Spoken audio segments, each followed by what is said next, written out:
apples of cheeks. अच्छे से अपने cheeks पे apply करूँगी and I'll blend it. And this shade gives me just, you know, life.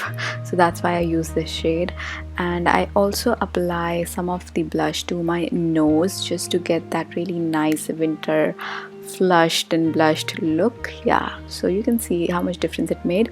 Now for the lips, I'm just gonna apply some lip balm. वैसे ये मैं पहले लगाती हूँ before doing any makeup, but here I'm just showing you a little late. So for lips, I prefer to use transfer proof lipsticks. So here I'm using PAC Retro Matte Lip Gloss in number 35. I prefer to use transfer proof lipsticks because I love kissing my baby, so I don't want any lipstick on his skin.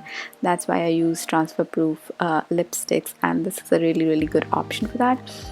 Shade मैं change करते ही रहती हूँ अपने according to the outfit and stuff. So yeah, that was a quick makeup routine as a new mom. Yes, it's quick, it's easy, and yeah, it doesn't take any time.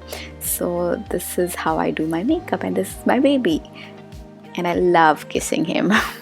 I really hope आपको video पसंद आई होगी. If you're new to my channel, then please do subscribe, help me grow, and I will see you guys in my next video. Bye bye.